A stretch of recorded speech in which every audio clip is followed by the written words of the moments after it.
Kanina may nakasalubong akong congressman. Sabi ko, pare, anong pinakagusto mong kumpanya sa Pilipinas? Is it San Miguel? Is it Ayala Corp? Is it PLDT? If I tell you gather 100 people today at bilhin natin, siguro kahit 1,000 taong kunin mo, hindi natin mabibili, di ba? Pero halimbawa, nagkaskandalo yung kumpanya na yan. Bumaksak yung stock nila. At kayo, marami kayo, may cash kayo.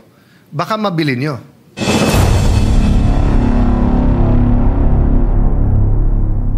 Mr. President, our Minority Leader, Senator Alan Peter Cayetano, is in the floor. The Minority Leader, Senator Alan Cayetano, is recognized. Good afternoon, Mr. Senate President, our dear colleagues. And unang-una siguro, just as a manifestation and a thanksgiving sa ating Panginoon na yung nakita nating laki ng bagyo. Marami pa rin na pinsala, grabe pa rin ang tama sa ilan mga lugar. But if all of us who saw the pictures and comparing it with Yolanda, comparing it with the past storms, and then of course yung bagyo din na pinagdadaanan natin sa corruption, I just wanted to express thanksgiving sa Panginoon at sa lahat ng Pilipino na nagkaisa tayo during this time. Having said that, it does tell me one thing. If you see our discussions today, EDCOM, at lahat ng problema na lumabas sa EDCOM, and I'd like to thank Senator Win and Senator now Secretary Angara, lahat ng nasa EDCOM. Kayo po ni former Senator Edgardo Angara sa EDCOM 1. Pinag-usapan din natin yung classroom kanina, ngayon naman Sierra Madre. The simple manifestation that I want to do, Mr. President, is that when we start the budget on Thursday, we should start looking at this as an opportunity to do something very decisive and to do it differently. So usually every year we try to do it better. Each Congress, 17, 18, 19, 5, 6, 7, we try to improve, innovate. But etong disruption, etong gulo, etong nagdidebate po tayo, no? Senator Marcoleta, Senator Lacson have different points of view on many things, but I think in the end we all want one thing, di ba?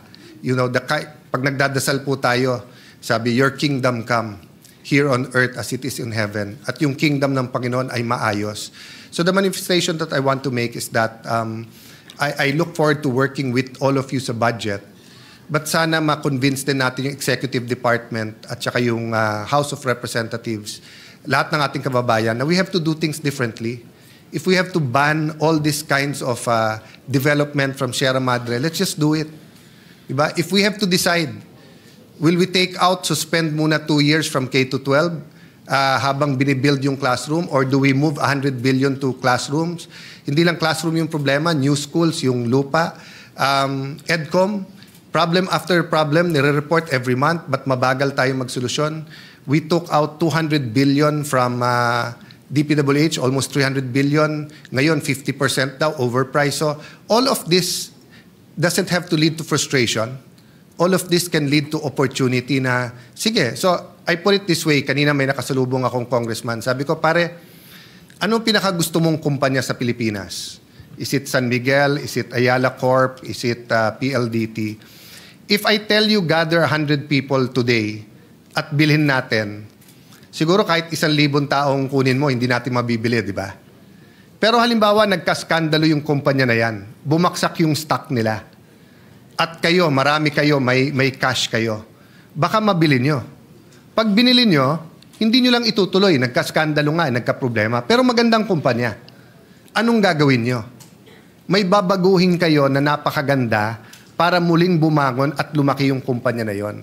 So I just like to speak a little bit of encouragement. I know we'll be having deep debates in the next few days, Mr. President, and I look forward to doing it in a very professional manner. But I'd like to encourage all of us that there's an opportunity to do something very different.